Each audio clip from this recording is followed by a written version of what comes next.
Hello everyone, hope कि आप सब लोग बहुत अच्छे होंगे। आलो क्लासेस में आप लोगों का स्वागत है। आज हम लोग पढ़ेंगे रेडियो एक्टिव एमिशन और उनसे होने वाले चेंजेस जो कि एलिमेंट पे होते हैं। देखो, जब भी रेडियो एक्टिव एमिशंस होते हैं यानी कि अल्फा बीटा गामा, जब भी ये एमिशंस होते हैं तो न्यूक्लियॉन से ये होते हैं, है ना। न्यूक्लियॉन्स ही निकलते हैं, एमिट्स होते हैं। तो जब ये न्यूक्लियॉन्स एमिट होते हैं या इजेक्ट होते हैं तो जो एलिमेंट होता है उसका पूरा का पूरा कैरेक्टर ही बदल जाता है। कैसे बदलता है आइए हम लोग देखते हैं। तो जो भी हमारे एमिशंस होते हैं, पहला है हमारा अल्फा, ठीक। तो अल्फा मिशन क्या होता है, देखो यहाँ पे अल्फा मिशन है। तो अल्फा में देखो, पहली बात तो दो इलेक्ट्रॉन्स होते हैं, सॉरी दो प्रोटॉन्स होते हैं और दो न्यूट्रॉन्स होते हैं। कह सकते हो कि एक हीलियम का एटम जो है रिलीज होता है, ठीक है, जब भी अल्फा मिशन होता है, आप कह सकते हैं, ठीक, इसी के बराबर में होता है, ठीक। अब जो भी भाई जो भी एलिमेंट निकल रहा है यहाँ से, जो भी पार्टिकल्स निकल रहे हैं, ठीक है, जो भी पार्टिकल्स इसमें से निकल रहे हैं वो इसी की कैरेक्टरिस्टिक लेकर के चलते हैं। क्यों? क्योंकि उसके पास में दो इलेक्ट्रॉन होते हैं और 4 मास नंबर होता है। तो हम दो प्रोटॉन और 4 एटॉमिक मास किसका होता है ना, किसका होता है, हीलियम का होता है। तो हम लोग यही मान करके चलते हैं, ठीक। तो यहाँ पे क्या हुआ, अल्फा एमिशन हो रहे हैं, ठीक। अल्फा एमिशन में क्या हुआ, ये दो निकल रहे हैं। अब यहाँ पे थोड़ा एक एग्जांपल देखो, जैसे कि मान लेते हैं कोई भी एक एलिमेंट है और उसका एटॉमिक नंबर Z है और मास नंबर A है। तो जब भी यहाँ से अल्फा एमिशन होगा तो क्या होगा, X है वो किस में कन्वर्ट हो जाएगा, ये इसमें कन्वर्ट हो जाएगा। यानी कि जो भी एलिमेंट है इससे 2 नंबर पहले, है ना। जैसे कि एक एग्जांपल और देख लो, एक एग्जांपल और देख लो, आप लोगों को ज्यादा क्लियर हो जाएगा। जैसे कि यूरेनियम है, ठीक है, यूरेनियम है। तो यहाँ पे यूरेनियम का जो एटॉमिक नंबर होता है वो होता है 92 और उसका जो मास होता है इतना होता है, ठीक है, इतना होता है एटॉमिक मास। अब ये यहां से अल्फा मिशन हुआ। अब अल्फा मिशन हुआ तो ये थोरियम में कन्वर्ट हो जाता है। किस में कन्वर्ट हो जाता है, थोरियम में, जिसका एटॉमिक नंबर कितना होता है, 90 होता है और 236 क्या हो जाता है, इसका मास नंबर हो जाता है, ठीक। प्लस हीलियम निकलता है, ठीक है, क्या निकलता है, हीलियम निकलता है, सॉरी यहाँ पे 4 हो जाएगा, ठीक है, ये 4 गया ना तो 4 हो जाएगा, समझ गए। और यहाँ पे हीलियम आपका निकलता है। तो यहाँ पे देखो, पहले क्या था, ये यूरेनियम था, ठीक। अब जैसे ही अल्फा मिशन हुआ वो क्या हो गया, थोरियम बन गया। अब ये जो अल्फा मिशन होता है, यानी कि ये जो होता है जहां से अल्फा मिशन हो रहे हैं उसको हम लोग बोलते हैं पेरेंट न्यूक्लियस, उसको हम लोग पेरेंट न्यूक्लियस बोलते हैं। और इसको क्या बोलते हैं, डॉटर, ये है बेटी,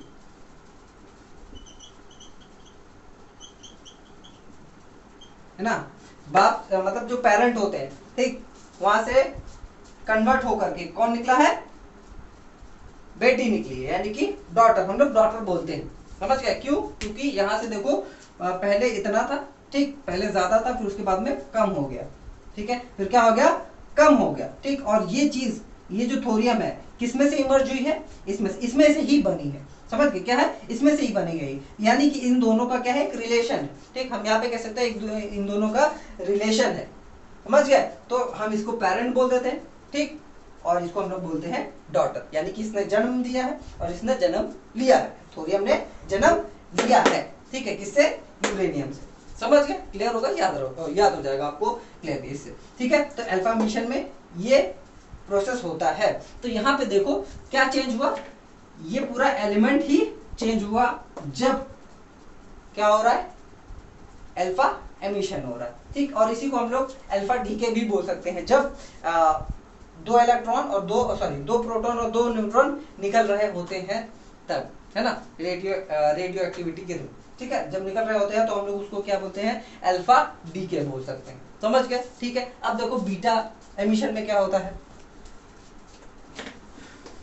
बीटा एमिशन थोड़ा सा टेढ़ा है। कैसे, आइए देखते हैं।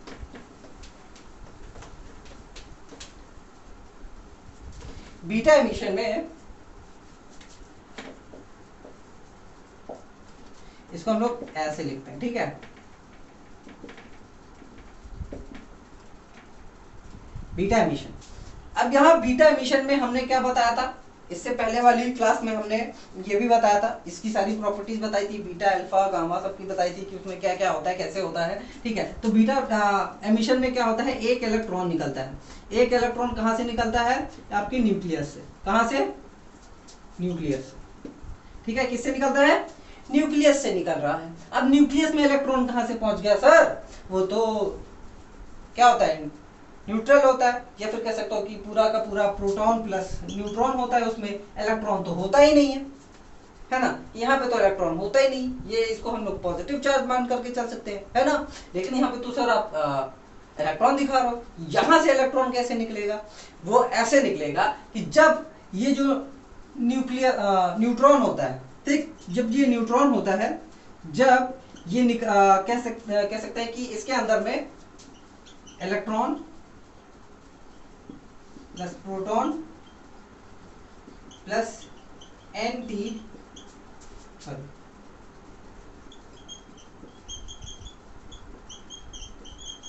ये तीन चीजें होती हैं, ठीक है। जब ये डीके हो रहा होता है, जब बीटा डीके होता है, तब क्या होता है कि ये जो इलेक्ट्रॉन है इसमें से, ठीक है, इसमें से निकल जाता है। यानी कि जब ये ब्रेक हो रहा होता है, ठीक, न्यूक्लियस जब न्यूट्रॉन जब ब्रेक हो रहा होता है, तब क्या होता है, ये इन तीन चीजों में बढ़ जाता है, ठीक है। इन तीन चीजों में बढ़ जाता है, तो ये बीटा एमिशन जब हो रहा होता है, तब ये निकल जाता है।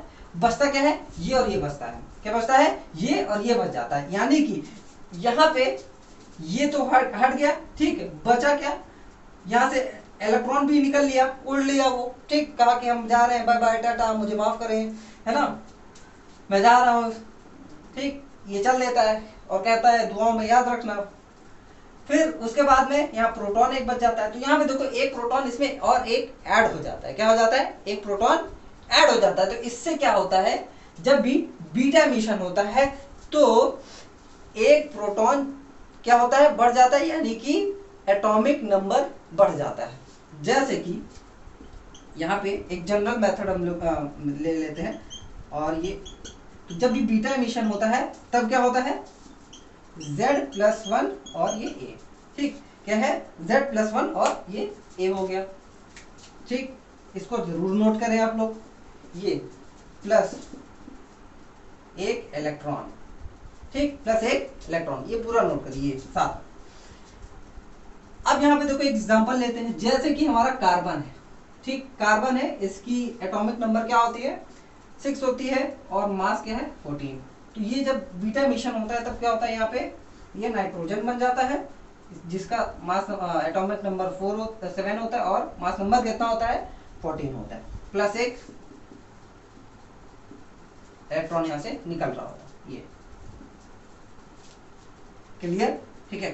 तो आप लोगों के सवाल माइंड में एक सवाल आ रहा होगा कि सर ये रेडियो एक्टिव सब्सटेंस कहाँ से हो गया, है ना, ये रेडियो एक्टिव सब्सटेंस कहाँ से हो गया, ठीक। देखो, जब भी याद रखो, जब भी किसी भी एलिमेंट के पास में न्यूट्रॉन्स ज्यादा, सॉरी, न्यूक्लियस में जो प्रोटॉन और न्यूट्रॉन की संख्या है वो बहुत ज्यादा हो जाएगी इलेक्ट्रॉन के कंपैरिजन में, तो वो क्या हो जाएंगे, एक तरह से रेडियो एक्टिव एलिमेंट की तरह बिहेव करने लगेंगे। ये ध्यान कर लीजिए, नोट कर लीजिए, ठीक है। तो हमारे बॉडी में भी ये पाए जाते हैं, और इनसे रेडियो एक्टिविटी निकलती है, हमारी बॉडी में भी निकलती है, लेकिन वो हमारे लिए हार्मफुल नहीं होती है, क्योंकि बहुत बहुत बहुत, बहुत कम ही अमाउंट में रेडिएशंस निकालते हैं, ठीक है, क्लियर है। और जिनको हम लोग क्या बोलते हैं, बैकग्राउंड रेडिएशन बोलते हैं। क्या बोलते हैं, बैकग्राउंड रेडिएशंस। वो आगे अभी हम लोग आगे पढ़ेंगे, ठीक है। तो ये आप लोग छापिए, मैं गामा बता रहा हूँ, ठीक है। ये क्लियर हो गया, बिल्कुल। अब देखो गामा में क्या होता है, गामा रेडिएशन एक इलेक्ट्रोमैग्नेटिक वेव की तरह बिहेव करता है। गामा रेडिएशन, गामा रेडिएशन एक इलेक्ट्रोमैग्नेटिक वेव की तरह बिहेव करता है। तो जब भी गामा रेडिएशन होता है ना, ये गामा, ठीक, गामा एमिशन, तो there is no change in mass number and atomic number. Mass number और एटॉमिक नंबर में कोई भी चेंजेस नहीं आते जब ये अल्फा एमिशन हो रहा होता है। एक बात और ध्यान में रखिए कि जब भी अल्फा एमिशन होगा तब वहां पे बीटा एमिशन नहीं होगा। क्या है? No beta emission. और जब भी बीटा एमिशन हो रहा होगा तो अल्फा एमिशन नहीं होगा, नो अल्फा एमिशन। दोनों 1 by 1 ही होंगे, साथ ही साथ में गामा रेडिएशन भी होती है। ठीक है, तो ये आपका गामा एमिशन हो गया। ठीक है, और यही 3 एमिशंस होते हैं जिसकी वजह से हमारे जो एलिमेंट होते हैं उनमें चेंजेस आते हैं। वैसे गामा में भी चेंजेस नहीं आते तो हम इसको भी इंक्लूड नहीं कर सकते हैं, लेकिन मतलब हम लोगों को थोड़ा सा पढ़ाया जाता है, बुक वगैरह में दिया है, इसलिए हम लोग इसको भी थोड़ा सा इंक्लूड कर लिए, थोड़ा सा बताने के लिए कि गामा जब एमिशन होता है तो वहां पे कोई चेंजेस होते नहीं है फिलहाल में। ठीक है, केवल 2 ही चीजों से होते हैं, जो कि अल्फा है और बीटा है। ठीक है, और ये अल्फा बीटा जो होते हैं, ठीक है, तो इनसे जो एमिशन निकलता है तो ये तो हार्मफुल होते ही है, साथ ही साथ में गामा तो बहुत ज्यादा हार्मफुल होता है। तो जितने भी जैसे कि जो न्यूक्लियर पावर प्लांट होते हैं, ठीक है, तो वहां से हार्मफुल रेडिएशंस निकलती हैं, तो उसको रोकने के लिए, है ना, उसको रोकने के लिए क्या लगाते हैं हम लोग? लेड की जो है वॉल वगैरह लगाते हैं ताकि बहुत ज्यादा रेडिएशन न निकले। कंक्रीट वॉल बहुत बड़ी बड़ी लगती है, बहुत मोटी मोटी लगती है, देखोगे जो बड़े से ऐसे कुछ आप लोगों ने देखा होगा, ऐसे मूवीज वगैरह में देखा होगा आप लोगों ने।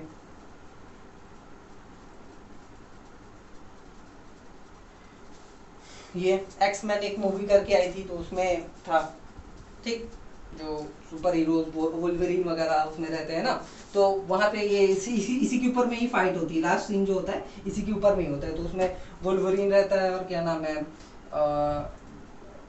डेडपूल रहता है, उन लोगों की लड़ाई होती।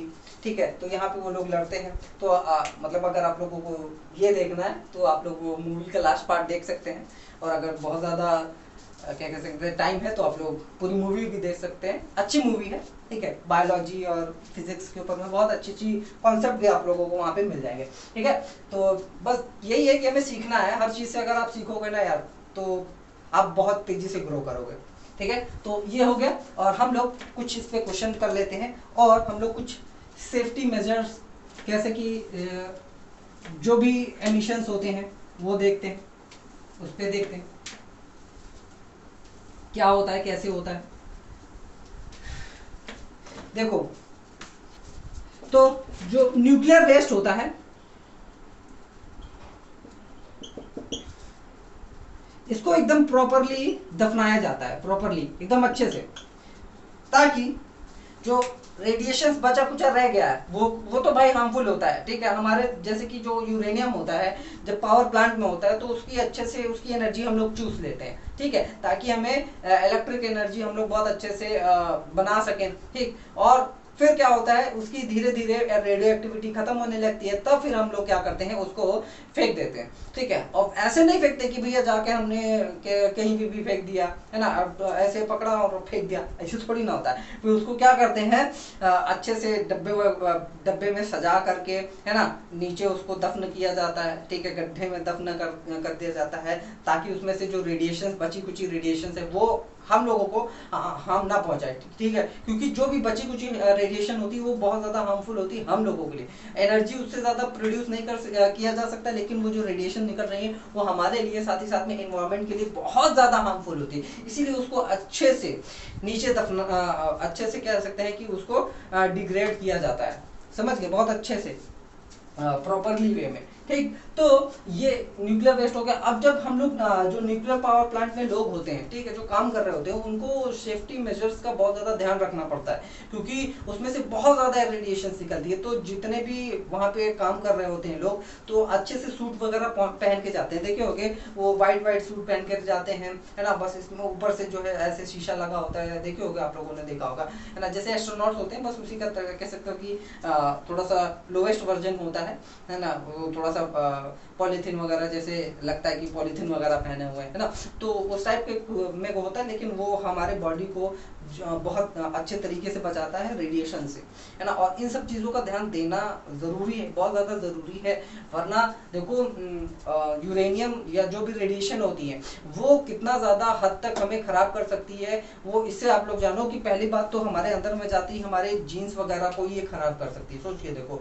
जीन्स अगर ख़राब हुई तो पहली बात तो कुछ ऐसे इफेक्ट होंगे जो कि तुरंत हमको दिखाई दे सकते हैं, जैसे कि हो सकता है कि कैंसर वगैरह हो जाए, है ना। और कुछ जो है इफेक्ट हमारी जनरेशन में भी दिखाई देती हैं, जैसे कि मान लेते हैं कि हमारे जो आने वाली जनरेशन, उनका एक पैर छोटा पड़ गया, एक पैर कुछ और हो गया, है ना। तो ये सारी चीजें होती हैं, अलग अलग इफेक्ट देखने को मिल जाते हैं। जैसे कि आज जापान में आप देख लो, है ना, जो एटॉमिक बॉम्ब गिराया गया था, तो वहां पे जो इफेक्ट देखने को मिलते हैं, आज भी कई लोग होते हैं जो कि अपाहिज होते हैं, है ना। जो बच्चे पैदा होते हैं वो अपाहिज होते हैं, उनका कान नाक पता नहीं कैसा हो जाता है, ठीक है, कुछ बच्चों का ऐसा होता है। तो ये चीजें क्या जब रेडिएशन होता है उससे हो सकता है, तो हमें उससे बचने के लिए बहुत ही अच्छे से उसको जो सब्सटेंस होता है उसको दफन करना है, डिग्रेड करना है। साथ ही साथ में जो मतलब जो वहाँ पे काम कर रहे हैं लोग, उनको अच्छे से कपड़े पहनना चाहिए, अच्छे से कह सकते हैं कि जो सेफ्टी मेजर्स हैं उनको ध्यान में रख करके काम करना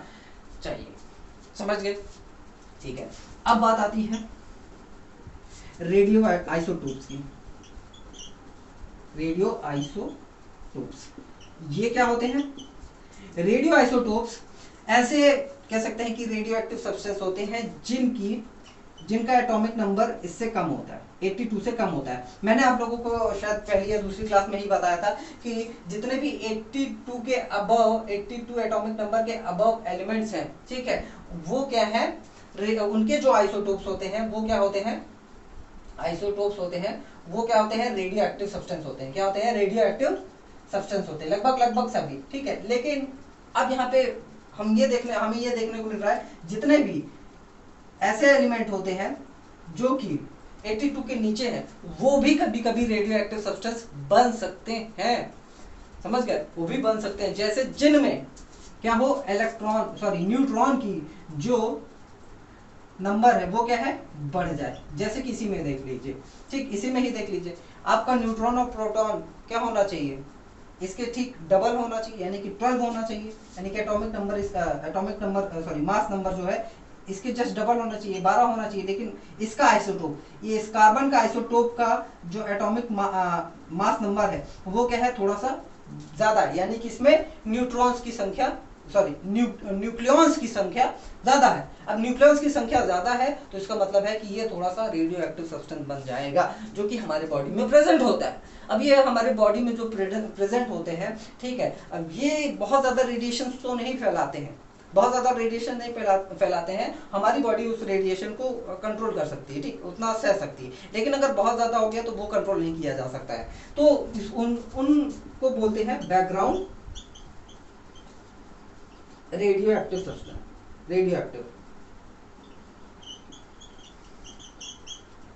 बैकग्राउंड रेडियो एक्टिव सब्सटेंस कह सकते हो, ठीक। तो ये ऐसे होते हैं जो कि इंटरनल सोर्स से भी मिलते हैं हमें और एक्सटर्नल सोर्स से।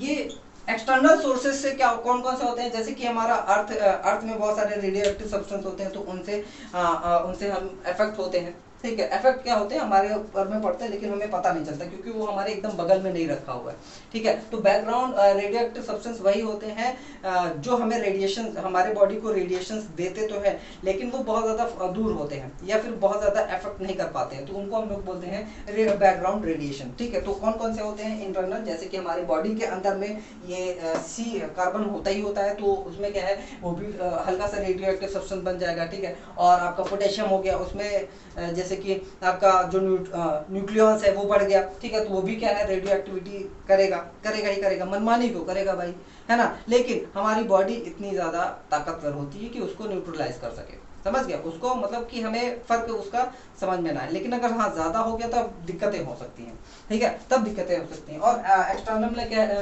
एक्सटर्नल में क्या है, जैसे कॉस्मिक से, अब भाई हमारा जो अर्थ है, ठीक है, अर्थ के बाहर अगर आप जाते हो तो तरह तरह की रेडिएशंस आपको मिलेंगे। सन से ही बहुत सारी रेडिएशंस निकल करके आती हैं, तो हम जैसे ही अर्थ के बाहर जाते हैं, अगर हम सूट वगैरह ना पहने तो हम तो वहीं पे निपट जाएंगे। हमारे अंदर में इतने सारे रेडिएशन हो जाएंगे कि हम अर्थ पे आते ही कह सकते हैं कि हमारी बीमारी हो जाएगी, हम क्या पता नहीं क्या, हम निपट जाएंगे, एक तरह से कह सकते हो निपट ही जाओगे आप। निपट जाना मतलब अब गए, कोई बचा नहीं सकता, फिर ऊपर वाले के ही भरोसे रह सकते हो फिर, है ना।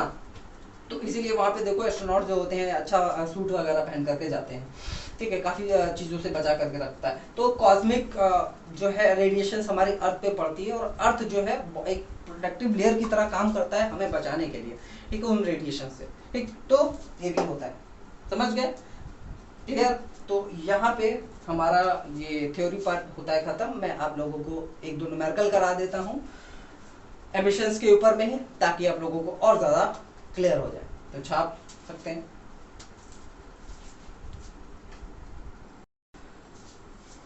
ये न्यूमेरिकल्स है, 4 न्यूमेरिकल्स है, बहुत इजी है, कोशिश करिए आप लोग करने की।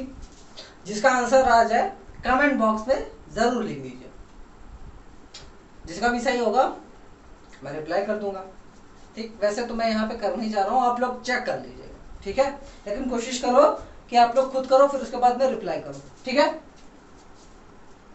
पॉज करके कर लिया, मैं करता हूँ, ठीक है। तो पहला वाला क्या दिया है कि ये कोई डी एलिमेंट है जिसका atomic number mass number A है और एटॉमिक नंबर जेड है, ठीक। अब उसमें क्या हो रहा है, बीटा एमिशन हो रहा है। देखो ये बीटा एमिशन है, यानी कि बाहर निकल रहा है, एक इलेक्ट्रॉन निकल रहा है। अब एक इलेक्ट्रॉन निकल रहा है तो ये डी वाला जो है क्यू में कन्वर्ट हो गया, यानी कि ये जो डी पेरेंट है और ये क्या हो गया, डॉटर हो गई, ठीक। तो अब यहाँ पे क्या हुआ, एक इलेक्ट्रॉन निकल गया यहाँ से। जब एक इलेक्ट्रॉन निकल रहा है तो इसमें क्या होता है, बीटा एमिशन में हम लोगों ने क्या पढ़ा था कि एक प्रोटॉन जो है ऐड हो जाता है, किसमें ऐड हो जाता है, एटॉमिक नंबर में ऐड हो जाता है। तो यहाँ पे Z+1 हो जाएगा, क्या हो जाएगा, Z+1 हो जाएगा। अब ए में क्या कन्वर्जन आएगा, वो वैसा ही रहेगा, यहाँ पे कोई दिक्कत नहीं आएगी, बस हमारा ये बढ़ जाएगा, क्लियर है। अब दूसरा देखते हैं, यहाँ पे जब ये देखो यूरेनियम है, यहाँ पे 92 है और 238 है। अब उसके बाद में कुछ डीके हुआ, कितना डीके हुआ, यहाँ पे देखो 2 इलेक्ट्रॉन गायब हुए, सॉरी 2 प्रोटॉन गायब हुए, और यहाँ से 4 मास नंबर गायब हो गया, है ना, 4 मास नंबर गायब हुए। इसका मतलब क्या है, 2 प्रोटॉन और 4 मास नंबर ये गायब हुआ। इसका मतलब क्या है, यहाँ पे अल्फा एमिशन हो रहा है, क्या हो रहा है, अल्फा एमिशन हो रहा है। अब अल्फा एमिशन हो रहा है तो जो गायब होगा, है ना, वो क्या गायब होगा, यहाँ पे लिख दीजिए 4 हेलियम हो जाएगा 4 और ये 2, यही तो गायब हो रहा है ना, अल्फा में यही गायब होता है, प्लस एनर्जी निकलती है आपकी, समझ गए। तो एमिशन अल्फा जो है बहुत चीजें गायब कर देता है, ठीक है, तो संभाल के रखिए सामान अपना, वरना अल्फा आएगा और गायब कर ले जाएगा आपका हीलियम, ठीक है। आइए नेक्स्ट करते हैं। नेक्स्ट में क्या दिया है, ये एक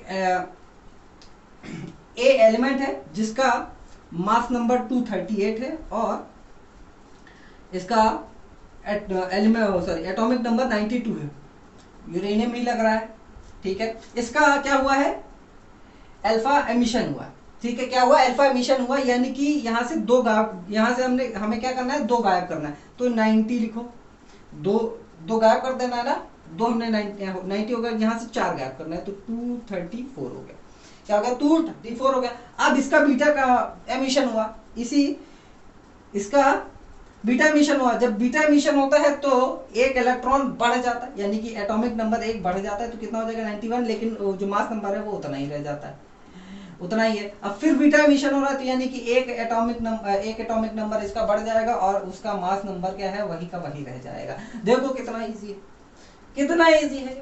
फिर उसके बाद में इसको देखते हैं, यहां पे हमको दिया हुआ है, ठीक, क्या, atomic number plus mass number, ठीक। तो एटॉमिक नंबर 69 है और मास नंबर 172 है, और यहाँ पे अल्फा एमिशन हुआ, यानी कि इसका अल्फा एमिशन हुआ है। तो इसका अल्फा एमिशन हुआ है, और अल्फा एमिशन होने के बाद में 69 आया, तो यानी कि ये जो था 2 प्लस था, 2 प्लस था इसके, ठीक है। तो 2 प्लस इसके क्या होगा, 71 हो जाएगा।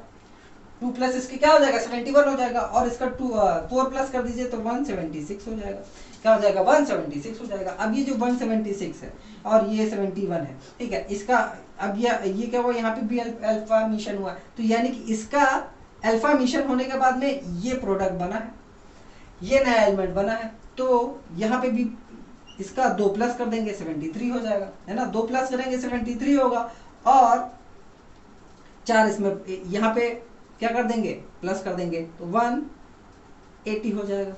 क्या हो जाएगा, 180 हो जाएगा। अब इसका बीटा एमिशन हुआ है, इसका बीटा एमिशन हुआ है, तो इसका मतलब है कि यहाँ पे एक इलेक्ट्रॉन बढ़ा है, तो एक इलेक्ट्रॉन हम घटा देंगे, जो हो जाएगा 72, और मास नंबर हमारा उतना ही रह जाएगा। तो ये हो जाएगा हमारा आंसर।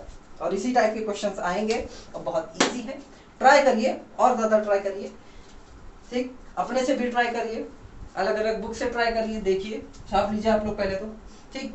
और अगर आप लोगों को कोई दिक्कत होती है इन सब न्यूमेरिकल्स में, है ना, थ्योरी वगैरह में, तो आप टेलीग्राम चैनल पे आकर के हमसे सारी चीजें पूछ सकते हैं।